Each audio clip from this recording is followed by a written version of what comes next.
샬롬, 사순절 22일째입니다. 오늘은 사도행전에서 바울의 3차 전도여행을 시작합니다. 바울은 3차 전도여행 중에 에베소에 3년을 체류하면서 고린도 전서를 기록합니다. 그래서 오늘은 사도행전 18장, 19장을 읽고 더불어서 고린도전서 1장부터 8장까지를 같이 읽겠습니다. 참고로 당시의 고린도 교회는 분파와 성도 간의 소속 문제, 은사 남용 등의 문제로 갈등과 분열이 심했고 또 결혼이나 성만찬 그리고 부활 등의 문제로 시끄러웠던 것 같습니다. 이러한 소식을 전해들은 바울은 그런 문제들을 해결하도록 도움을 주기 위해 고린도전서를 기록하였습니다.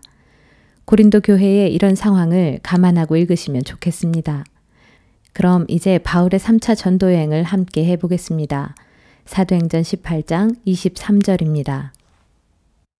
바울은 안디옥에서 얼마 동안 지낸 다음 다시 안디옥을 떠나 갈라디아 지방과 부르기아 지방을 두루 다니면서 모든 제자들을 위로하고 격려했다.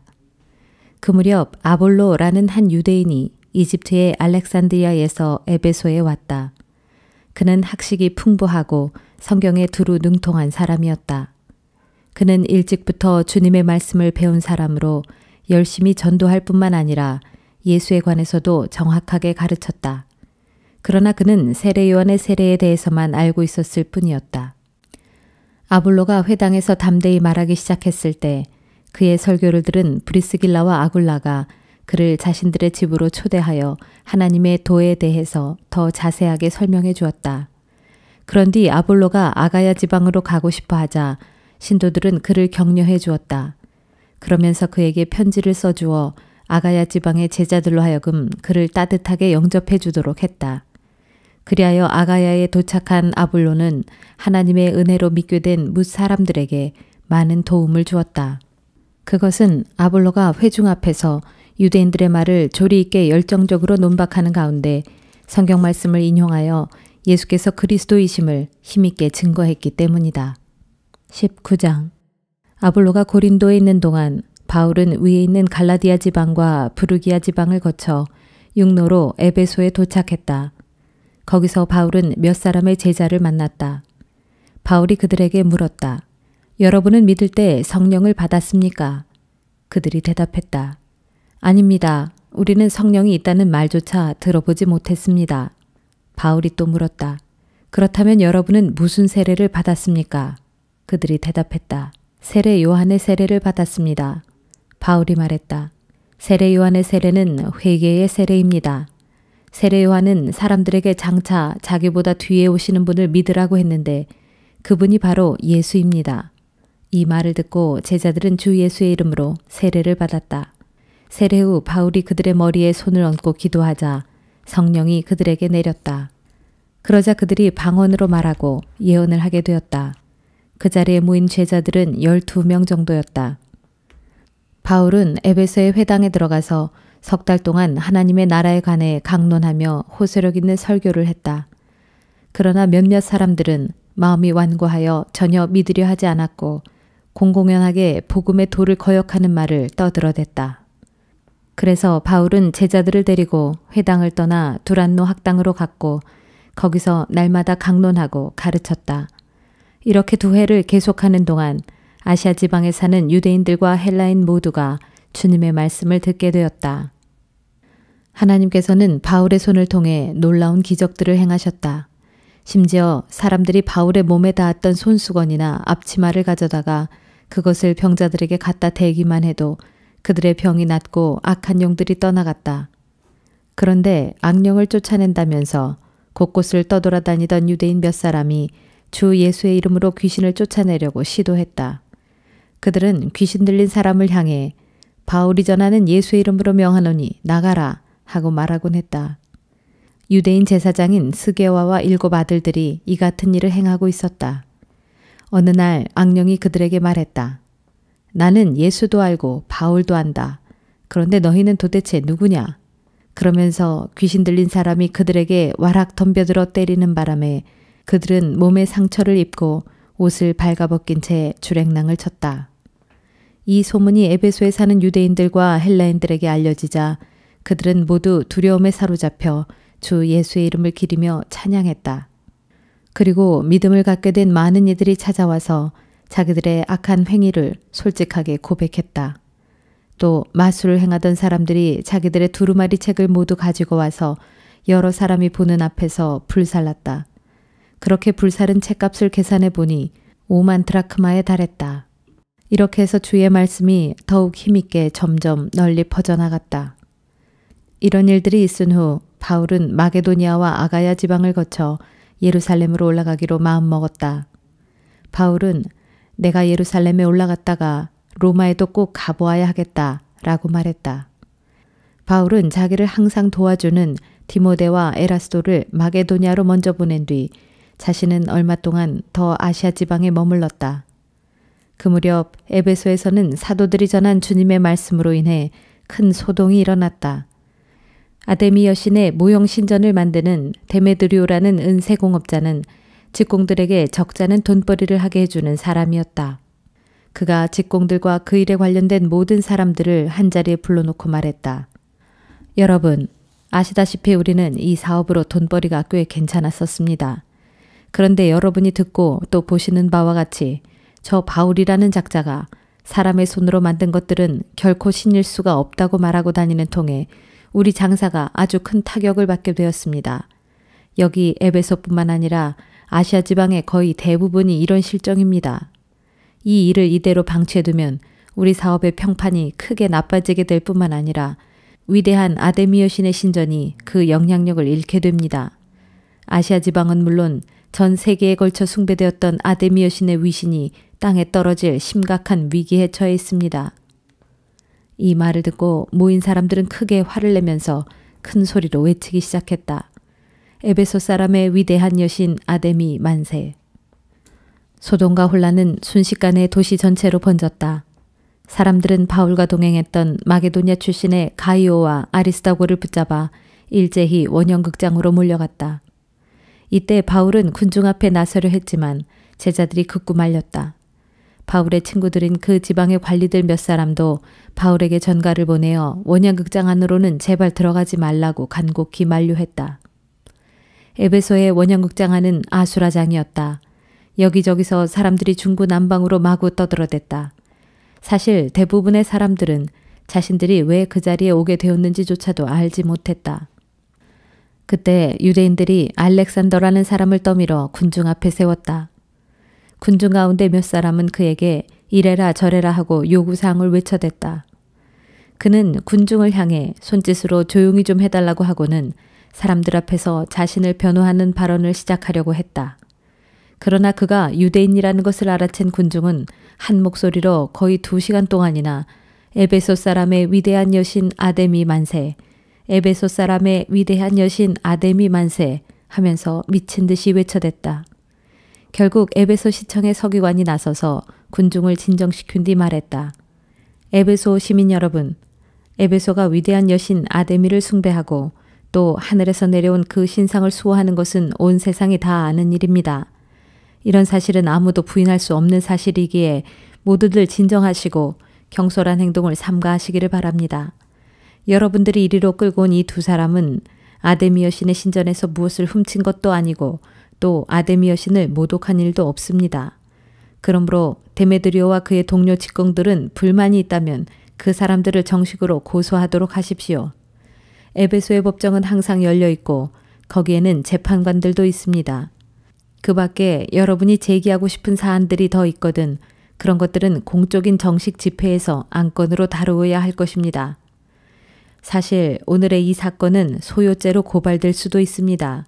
그럴 경우 우리에게는 이런 소동을 벌일 만한 뚜렷한 이유와 정당한 근거가 없기 때문에 로마 정부로부터 문책을 당할 때 해명할 길이 없을 것입니다.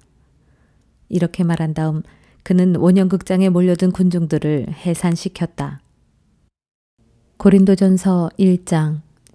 하나님의 뜻에 따라 그리스도 예수의 사도로 부르심을 받은 나 바울과 우리 형제 소수대네는 예수 그리스도 안에서 거룩해지고 또 거룩하게 되도록 부르심을 받은 고린도에 있는 하나님의 교회에 이 편지를 씁니다. 아울러 각처에 흩어져 살면서 우리 주 예수 그리스도의 이름을 부르는 모든 성도들에게 문안 인사를 드립니다. 진실로 예수 그리스도께서는 그들의 주님이시요 또한 우리의 주님이십니다. 우리 아버지 하나님과 주 예수 그리스도께서 여러분에게 은혜와 평강을 내려주시기를 빕니다.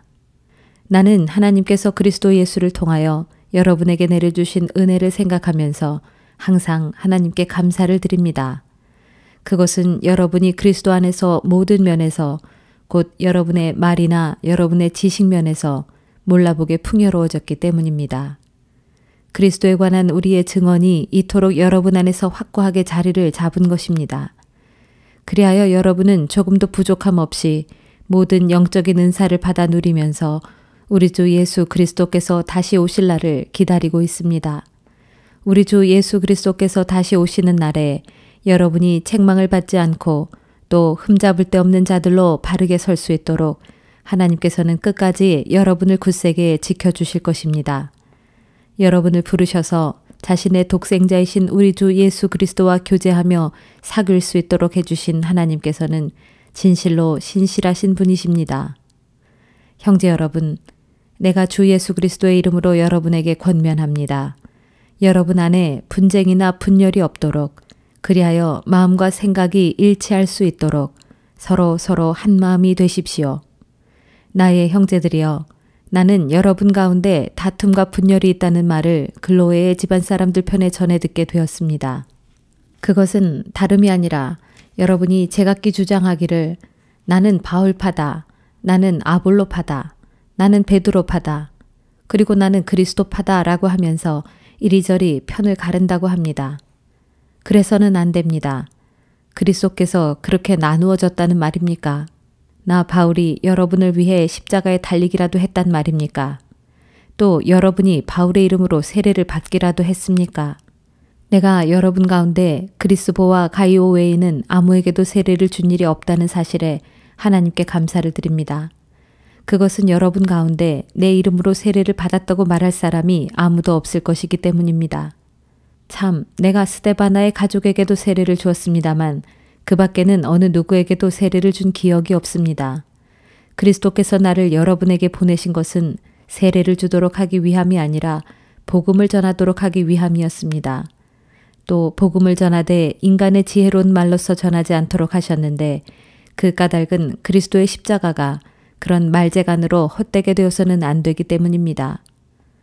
십자가의 말씀이 멸망할 자들에게는 어리석게 들리겠지만 구원받은 우리에게는 하나님의 크신 능력입니다. 그래서 성경에 기록되기를 내가 지혜로운 자들의 지혜를 멸하고 지식 있는 자들의 지식을 패할 것이다 라고 했습니다. 그렇다면 지혜로운 자가 어디에 있습니까? 학자가 어디에 있습니까? 이 시대의 철학자가 어디에 있습니까? 하나님께서는 세상의 지혜를 모두 어리석은 것으로 만들어 버리셨습니다. 그래서 세상 사람들이 세상의 지혜로는 하나님을 결코 알지 못하는데 바로 그것이 하나님의 지혜인 것입니다.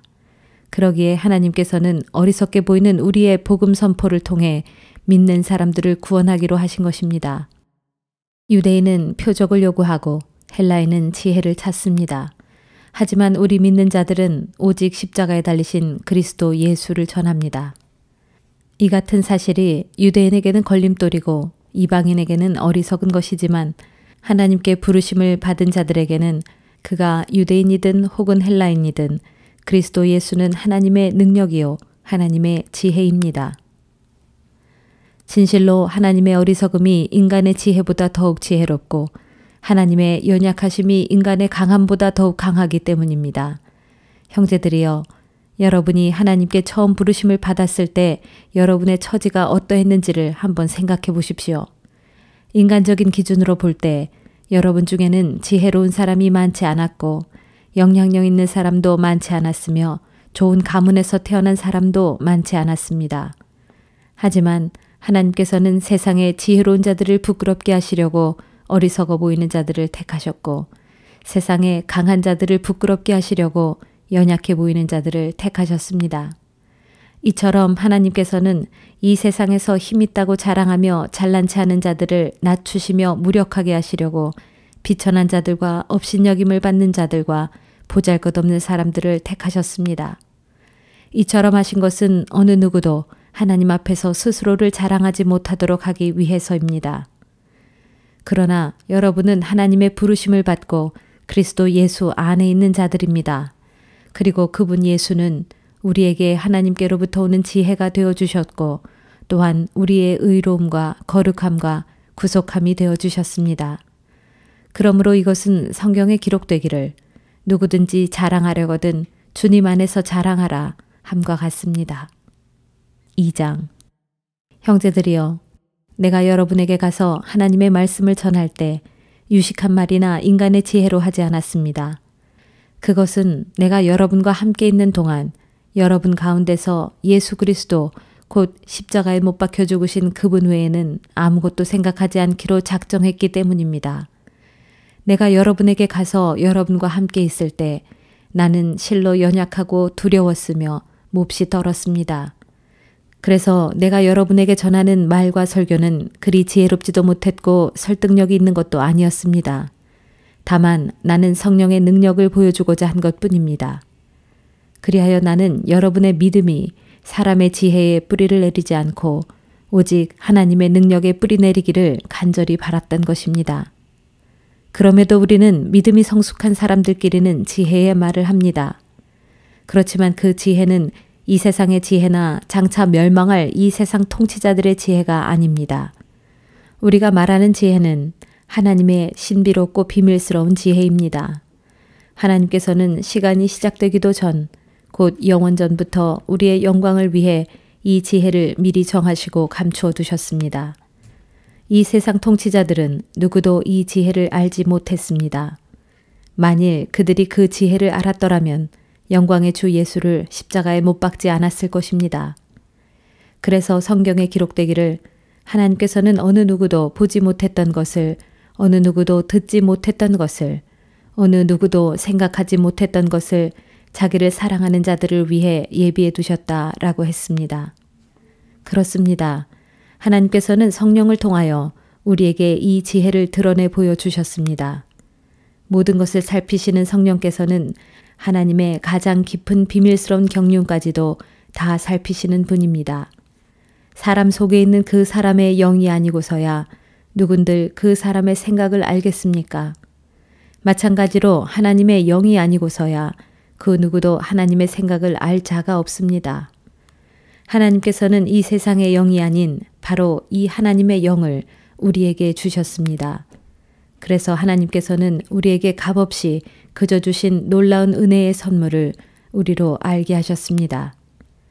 우리가 이렇게 말하는 것은 사람의 지혜가 가르쳐준 말로써 하는 것이 아니라 성령께서 가르쳐주신 말로써 하는 것입니다. 곧 신령한 진리를 신령한 말로 설명하고 있는 것입니다. 그러므로 육신에 속한 사람, 곧 신령하지 아니한 사람은 하나님의 영, 곧 성령에서 비롯된 일들을 받아들이지 않습니다. 그런 사람들에게는 영적인 일들이 어리석은 것으로 여겨져서 도무지 이해할 수가 없기 때문입니다. 하나님의 영에 속한 일들은 오직 영적인 분별력이 있어야 비로소 이해할 수 있습니다. 영적인 사람은 모든 것을 제대로 살펴 옳게 판단하지만 자기 자신은 세상 사람들의 판단에 좌우되지 않습니다. 누가 주님의 마음을 알아 감히 주님을 가르칠 수 있겠습니까? 하지만 우리는 그리스도의 마음을 가지고 있습니다. 3장 형제들이여 나는 여러분에게 영에 속한 사람에게 말하듯이 말하지 않고 육에 속한 사람들에게 말하듯이 말할 수밖에 없었습니다. 여러분은 그리스도 안에서 아직 어린아이에 지나지 않기 때문입니다. 나는 여러분에게 단단한 음식은 먹이지 않고 젖을 먹였습니다. 여러분이 단단한 음식을 먹을 준비가 되지 않았기 때문입니다. 그런데 여러분은 지금까지도 단단한 음식을 감당할 수 없습니다. 여러분은 여전히 육에 속한 세상적인 사람입니다. 지금 여러분 가운데 시기와 다툼이 있다는 사실이 바로 여러분이 육에 속한 세상적인 사람이라는 증거가 아니고 무엇이겠습니까? 여러분은 육에 속한 세상 사람들처럼 인간의 악한 본성에 따라 행하고 있습니다. 여러분 가운데 어떤 사람들은 나는 바울파다 라고 주장하고 또 어떤 사람들은 나는 아볼로파다 라고 주장하고 있다고 하니 그것이 여러분이 아직 육에 속해 있다는 증거인 것입니다. 그렇다면 아볼로는 무엇이고 또 바울이 무엇입니까? 우리는 단지 일꾼들에 불과합니다. 우리는 주께서 우리 각자에게 맡기신 일을 했을 뿐이고 그래서 여러분은 우리를 통해 믿게 된 것입니다. 내가 씨를 뿌렸다면 아볼로는 물을 주는 일을 했습니다. 결국 자라나게 하신 분은 하나님이십니다. 그러므로 씨를 뿌리는 사람이나 물을 주는 사람은 아무것도 아닙니다. 오직 자라나게 하신 분, 곧 하나님이 가장 중요합니다. 씨를 뿌린 사람과 물을 준 사람은 똑같은 일꾼으로서 그들은 각자 자기가 수고한 만큼 하나님께 품삯을 받게 될 것입니다. 우리는 하나님의 일을 하는 동력자이고 여러분은 하나님의 밭이며 하나님께서 세우신 집입니다. 나는 내게 주신 하나님의 은혜로 한 사람의 지혜로운 건축자가 되어 기초를 놓았고 다른 사람이 그 기초 위에 집을 세우고 있습니다. 하지만 각자는 어떻게 집을 세울지 세심하게 주의를 기울여야 합니다. 아무도 이미 놓아진 기초, 곧 참된 기초이신 예수 그리스도 외에 다른 기초를 놓아서는 절대로 안 됩니다. 바로 그 기초 위에 누가 금이나 은이나 보석이나 나무나 풀이나 집 등을 사용하여 집을 짓는다면 그에 따라 각 사람이 한 일이 그대로 드러나게 될 것입니다. 그날이 오면 그가 한 일이 밝히 드러나게 될 것입니다. 그리고 각 사람이 지은 집은 불로써 그 질을 검증받게 될 것입니다. 그래서 자신이 지은 집이 불을 견디고 그대로 남아있게 되면 그 사람은 상을 받게 될 것입니다. 그러나 자신이 지은 집이 불에 타버리면 그 사람은 상을 잃고 말 것입니다. 그런 사람이라도 비록 자신은 구원을 받겠지만 그 모습이 불 속을 탈출하여 간신히 목숨을 건진 사람처럼 될 것입니다. 형제 여러분, 여러분은 자신이 하나님의 성전인 줄을 알지 못합니까? 여러분 안에 하나님의 성령이 계시다는 것을 알지 못합니까?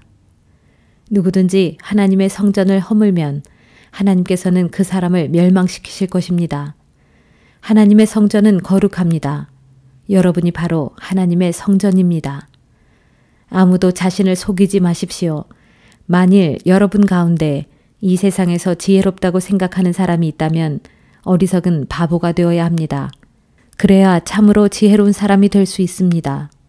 이 세상의 지혜는 하나님께서 보실 때는 아주 어리석은 것입니다. 그래서 성경에 기록하기를 하나님께서는 세상의 지혜로운 자들을 자기 스스로의 꾀에 빠지게 하신다라고 했습니다. 또 성경에 이런 말씀도 있습니다. 주님께서는 세상에 속한 지혜로운 자들의 생각이 얼마나 허망한 것인지 알고 계신다. 그러므로 누구든지 사람에 관한 것을 자랑하지 마십시오. 모든 것이 다 여러분의 것입니다. 바울이나 아볼로나 베드로나 세상이나 생명이나 죽음이나 현재일이나 미래일이나 모든 것이 다 여러분의 것입니다. 그리고 여러분은 그리스도의 것이고 그리스도는 하나님의 것입니다. 4장. 그렇다면 여러분은 마땅히 우리를 그리스도의 일꾼이요 하나님의 복음의 비밀을 맡은 사람들로 보아야 합니다. 그리고 맡은 사람들에게 요구되는 가장 중요한 것은 신실함입니다. 여러분이 나를 어떻게 판단하든 또는 세상 법정이 나를 어떻게 판단하든 그런 것은 내게 조금도 문제가 되지 않습니다. 사실 나도 나 자신을 판단하지 않습니다. 나는 내 양심에 조금도 거리끼는 일이 없지만 그렇다고 그것이 내가 죄 없이 의롭다는 뜻은 아닙니다. 나를 판단하시는 분은 오직 주님이십니다. 그러므로 정해진 때가 오기 전, 곧 주께서 다시 오실 때까지는 아무것도 미리 판단하지 마십시오. 주께서 오시면 어둠 속에 감추어졌던 모든 것들을 밝히 드러내실 것입니다. 또한 우리 마음속 깊은 곳의 생각들까지도 다 드러내실 것입니다. 그때에 각 사람은 하나님께로부터 칭찬을 받을 것입니다. 형제들이여, 나는 지금까지 여러분의 이해를 돕기 위해 아볼로와 나의 경우를 예로 들어 설명했습니다. 그렇게 한 것은 여러분이 우리의 경우를 통해 기록된 것을 넘어서지 말라는 격언의 의미를 제대로 배워서 어느 한쪽을 편드는 가운데 다른 쪽을 얕보거나 대적하면서 우쭐대는 교만에 빠지지 않게 하려는 것입니다. 생각해 보십시오. 여러분에게는 특별하게 내세울 것이 무엇이 있습니까? 여러분이 가진 것들 가운데 하나라도 하나님께 받지 않은 것이 있습니까? 여러분이 가진 것들이 모두 하나님께 받은 것이라면 어떻게 받지 않은 것처럼 그렇게 자랑하고 잘난 체 할 수 있습니까? 여러분은 이미 원하는 것을 다 가졌고 이미 배가 불렀습니다. 우리를 제쳐놓고 여러분은 벌써 왕이 되었습니다. 여러분이 정말 왕처럼 되었으면 좋겠습니다. 그러면 우리도 여러분과 더불어 왕 노릇을 할 수 있을 테니 말입니다. 그러나 내가 생각하기에 그렇지 않습니다. 오히려 하나님께서는 사도들인 우리를 죽이기로 작정한 원형 경기장의 죄수들처럼 가장 보잘것없는 맨 끝자리에 두셨으므로 우리가 온 세상의 구경거리가 되었습니다. 사람들은 물론이고 심지어 천사들에게까지 구경거리가 되었습니다. 우리는 그리스도로 인해 어리석은 바보가 되었지만 여러분은 그리스도 안에서 지혜로운 자들이 되었습니다. 우리는 연약하지만 여러분은 강합니다. 우리는 낮고 비천하지만 여러분은 높고 귀합니다. 바로 이 시간까지도 우리는 굶주리고 목마르고 헐벗고 얻어맞고 정처 없이 떠돌고 있습니다. 또한 생계를 잇기 위해 우리 손으로 힘들게 일합니다. 누가 우리를 욕하면 우리는 그를 축복하고 누가 우리를 박해하면 우리는 그것을 참고 견딥니다. 비방하는 자들에게 우리는 따뜻한 말로 응대해 줍니다. 지금 이 순간까지도 우리는 세상의 쓰레기처럼 만물의 찌꺼기처럼 취급당하며 살고 있습니다. 내가 이런 말을 하는 것은 여러분을 부끄럽게 만들기 위함이 절대로 아닙니다. 다만 여러분을 내 사랑하는 자녀로 여기고 잘 타이르고자 하는 것입니다. 교사는 1만 명이 있을 수도 있지만 아버지는 단 한 사람일 수밖에 없습니다. 저는 그리스도 예수 안에서 복음을 통해 여러분을 낳았으므로 여러분의 아버지가 되었습니다. 그러므로 여러분에게 진심으로 권면합니다. 여러분은 나를 본받도록 하십시오. 이런 이유로 나는 주님 안에서 얻은 나의 사랑하는 아들, 곧 주님께 충성하는 신실한 디모데를 여러분께 보냅니다. 그는 내가 모든 교회에서 똑같이 가르치고 있는 바 그리스도 예수 안에서 행하며 살아가는 나의 생활 방식을 여러분에게 일깨워 줄 것입니다. 여러분 중에는 내가 여러분을 찾아가지 않을 줄 알고 교만하게 행동하는 사람이 있습니다. 그러나 주님께서 허락하신다면 나는 곧장 여러분에게로 달려갈 것입니다. 그래서 교만한 사람들이 그냥 말로만 큰 소리를 치는 것인지 아니면 참으로 능력을 가지고 있는 것인지 직접 확인해 볼 생각입니다. 하나님의 나라는 말에 있지 않고 오직 능력에 있기 때문입니다. 여러분은 어느 편을 택하겠습니까? 내가 여러분에게 채찍을 들고 가는 것이 좋겠습니까? 아니면 사랑과 온유한 마음을 가지고 가는 것이 좋겠습니까? 5장. 여러분 가운데 성적인 문란 행위가 있다는 이야기를 들었습니다. 심지어 자기 아버지의 아내를 데리고 사는 일까지 있다고 하는데 그런 짓은 이방 사람들에게도 없는 일입니다. 그러고도 여러분이 잘난 체를 할 수가 있습니까? 크게 통탄하고 마음 아파하면서 그런 짓을 저지른 자를 여러분 가운데서 쫓아내야 하지 않겠습니까? 내가 비록 몸은 여러분과 떨어져 있지만 마음은 늘 여러분 곁에 있습니다. 나는 여러분과 함께 있는 것과 마찬가지로 그런 짓을 행한 사람을 이미 심판했습니다. 여러분이 우리 주 예수의 이름으로 모일 때 나도 영으로서 여러분과 함께하고 또한 우리 주 예수의 권능이 함께하므로 여러분은 그런 사람을 당장 사탄에게 넘겨주도록 하십시오. 그렇게 하는 까닭은 비록 그 사람의 육신은 멸망하더라도 그 사람의 영은 주의 날에 구원을 얻게 하기 위함입니다. 자랑이 많은 것은 좋지 않습니다. 여러분은 작은 누룩이 밀가루 반죽을 부풀리는 것을 알지 못합니까? 여러분이 누룩을 넣지 않는 새 반죽이 될 수 있도록 죄악의 묵은 누룩을 제거하십시오. 우리의 유월절 어린 양이신 그리스도께서 우리를 위해 희생 제물이 되셨으므로 사실 우리는 누룩 없는 사람들입니다. 그러므로 우리가 절기를 지키되 사악함과 해로움에 묵은 누룩이 들어간 빵으로 하지 말고 누룩이 들어가지 않은 성실함과 진실함의 빵으로 지키도록 합시다. 나는 앞서 여러분에게 써보낸 편지에서 성적으로 문란한 사람들과 어울리지 말라고 당부한 적이 있습니다. 그 말은 이 세상의 부도덕한 사람들이나 탐욕을 부리는 사람들이나 우상을 숭배하는 사람들 모두와 아예 상종도 하지 말라는 뜻이 아닙니다. 만일 그렇게 하려면 여러분은 이 세상 밖으로 나가야 할 것입니다. 하지만 이제 내가 성적으로 문란한 사람들과 어울리지 말라고 쓴 것은 스스로 신도라고 자처하면서도 성적으로 문란한 자나 탐욕을 부리는 자나 우상을 숭배하는 자나 남을 헐뜯는 자나 술꾼이나 사기꾼과는 어울리지 말고 그런 자들과는 음식도 함께 먹지 말라는 말입니다. 교회 밖에 있는 사람들을 판단하는 것은 내가 할 일이 아닙니다.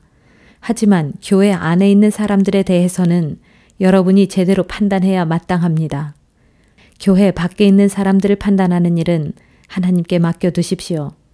그러나 여러분 가운데서 못된 짓을 저지르는 자는 여러분이 교회 밖으로 쫓아내십시오. 6장. 여러분 사이에 어떤 다툼이 생겼을 때 왜 그 일의 옳고 그름을 신도들 앞에서 가리지 않고 세상 법정에 맡기려고 하십니까? 여러분은 신도들이 세상을 판단하게 될 것임을 알지 못하십니까? 이처럼 세상이 여러분에게 판단을 받아야 마땅할 터인데 어째서 여러분이 여러분 사이의 사소한 분쟁조차 판단할 능력이 없단 말입니까?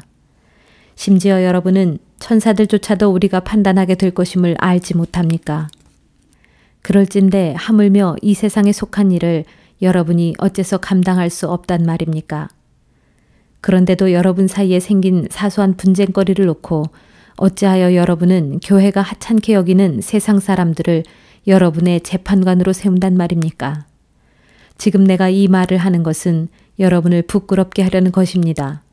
도대체 교회 안에는 신도들 사이에 이런 분쟁을 해결할 만한 지혜로운 사람이 한 사람도 없단 말입니까? 그래서 신자가 같은 신자인 믿음의 형제에 맞서 서로 고소하고 더욱이 믿지 않는 세상 사람들의 법정 앞에서 시시비비를 가린단 말입니까? 여러분끼리 서로 고소하는 것 자체가 신자인 여러분에게는 이미 패배인 줄을 왜 모르십니까? 형제에게 억울한 일을 당하거든 손해보는 셈 치고 그냥 달게 받아들이십시오. 차라리 그냥 속아주십시오. 그런데 그러기는커녕 여러분은 스스로 불의를 행하면서 속여 빼앗습니다. 그것도 교우들에게 그렇게 행하고 있습니다. 그런 짓을 행하는 자들은 하나님의 나라를 상속받지 못한다는 것을 여러분은 알지 못합니까? 스스로 착각하지 마십시오. 성적으로 문란한 자들, 우상 숭배자들, 간음하는 자들, 남창 노릇을 하는 자들, 동성연애를 하는 자들, 도둑질하는 자들, 탐욕을 부리는 자들, 술꾼들, 남을 헐뜯는 자들, 그리고 다른 사람을 속여 사기를 치는 자들은 결코 하나님의 나라를 상속받을 수 없습니다. 여러분 중에도 이런 사람들이 더러 있었습니다. 그러나 여러분 대다수는 우리 주 예수 그리스도의 이름으로 또 우리 하나님의 성령으로 죄 씻음을 받아 거룩하게 되었고 의롭게 되었습니다. 나에게는 모든 것이 다 허용되어 있습니다. 하지만 모든 것이 다 유익한 것은 아닙니다. 나에게는 모든 것이 다 허용되어 있습니다. 하지만 나는 아무 것에도 얽매이지 않을 것입니다. 음식은 배를 채우기 위해 있고 배는 음식으로 채워지기 위해 있습니다. 하지만 하나님께서는 음식도 배도 둘 다 모두 없애버리실 것입니다. 우리 몸은 성적인 문란함을 위해서 있는 것이 아니라 주님의 영광을 나타내기 위해서 있는 것이며 또한 주님은 우리 몸을 위해 계십니다. 하나님께서 우리 주 예수를 죽은 자들 가운데서 살리셨으니 그분의 권능으로 우리 역시 죽은 자들 가운데서 살리실 것입니다. 여러분은 여러분의 몸이 그리스도의 지체라는 것을 알지 못합니까? 그러할진대 그리스도의 지체인 여러분이 장녀와 몸을 섞음으로써 창녀의 지체가 되게 해서야 되겠습니까? 절대로 그럴 수 없습니다. 창녀와 몸을 섞으면 그 사람은 창녀와 한 몸이 되어버린다는 것을 왜 알지 못한단 말입니까? 성경에 보면 두 사람이 결합하여 한 몸이 될 것이다 라는 말씀이 있습니다.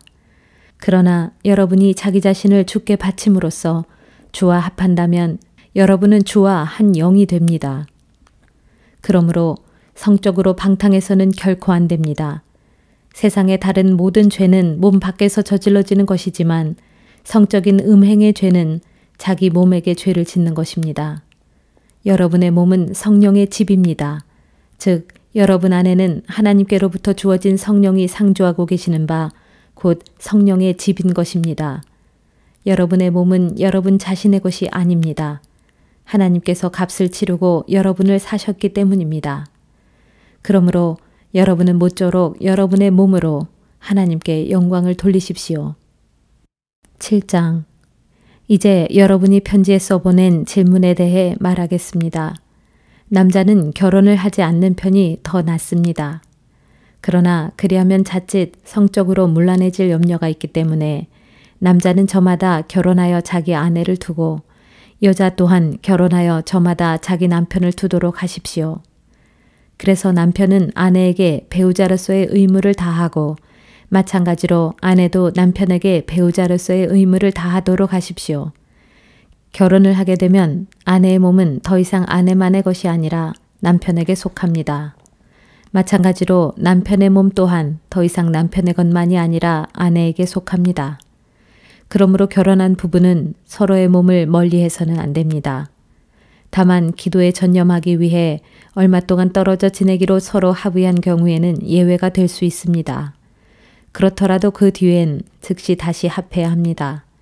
그것은 여러분이 홀로 있음으로 해서 절제하지 못하는 틈을 타서 사탄이 여러분을 유혹할까 염려되기 때문입니다. 지금 나는 여러분이 반드시 결혼해야 한다고 명령하고 있는 것이 아닙니다. 결혼하지 않는 편이 낫지만 만일 결혼하고 싶거든 얼마든지 결혼해도 좋다는 뜻일 뿐입니다. 사실 나는 누구나 나처럼 결혼하지 않고 지내기를 원합니다. 그러나 각 사람은 저마다 하나님께로부터 받은 은사가 달라서 이 사람은 이런 은사를, 저 사람은 저런 은사를 받습니다. 그러므로 나는 결혼하지 않은 사람과 과부들에게 말합니다. 여러분도 나처럼 결혼하지 않은 상태로 지낼 수 있으면 그냥 그대로 지내도록 하십시오. 하지만 절제를 할 수 없거든 결혼하도록 하십시오. 정욕에 불타는 것보다 결혼하는 편이 더 낫습니다. 결혼하신 분들에게 말합니다. 이것은 나의 말이 아니라 주님의 명령입니다. 아내는 남편과 헤어져서는 안 됩니다. 그러나 만일 남편과 헤어졌다면 재혼하지 말고 그대로 혼자 지내든지 아니면 남편과 화해하고 다시 남편에게로 돌아가도록 하십시오. 그리고 남편도 아내를 버려서는 안 됩니다. 그 외의 분들에게 말합니다. 이것은 주님이 하신 말씀이 아니라 나의 권면입니다. 만일 어떤 형제가 믿지 않는 아내와 살고 있는데 그 아내가 남편과 계속 함께 살기를 원한다면 그녀와 헤어져서는 안 됩니다.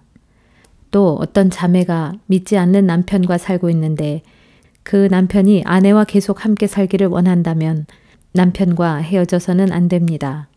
그것은 믿지 않는 남편이 믿는 자기 아내를 통해 거룩하게 되었고 또한 믿지 않는 아내가 자기의 믿는 남편을 통해 거룩하게 되었기 때문입니다. 그렇지 않다면 여러분의 자녀는 부정하게 되겠지만 그것이 아닙니다. 이제 그들은 거룩합니다. 그러나 만일 믿지 않는 배우자가 헤어지기를 원한다면 그렇게 해도 됩니다. 믿는 형제나 믿는 자매가 그런 일에 얽매일 필요는 없습니다. 하나님께서는 자신의 자녀들이 평화롭게 살아가기를 원하십니다. 하지만 신중하십시오. 믿는 아내들이여, 당신이 당신의 남편을 이끌어 구원하게 될지 어떻게 알겠습니까? 믿는 남편들이여, 당신이 당신의 아내를 이끌어 구원하게 될지 어떻게 알겠습니까? 하지만 각 사람은 주께서 나눠주시는 사대로 자기 분수에 따라 또한 하나님께서 부르신 대로 자기 처지에 따라 알맞게 살아가야 합니다. 이것이 모든 교회를 위해 내가 세운 원칙입니다. 주님께 부르심을 받기 전에 이미 유대교의 할례를 받은 사람은 그 일로 염려할 필요가 없습니다. 또한 할례를 받지 않은 사람은 이제 와서 새삼 할례를 받을 필요가 없습니다. 할례를 받았느냐 혹은 할례를 받지 않았느냐 하는 것은 아무런 문제가 되지 않습니다. 정작 중요한 것은 하나님의 계명을 지키는 것입니다. 여러분은 각자 하나님께 부르심을 받았을 때의 그 처지에 따라 그대로 살아가십시오. 여러분이 종으로 있었을 때 부르심을 받았습니까? 그것 때문에 마음 쓰지 마십시오. 그러나 혹 자유인이 될 기회가 있거든 주저하지 말고 힘써 자유인이 되십시오. 비록 종의 신분일지라도 주님 안에서 부르심을 받았다면 그 사람은 주님께 속한 자유인입니다.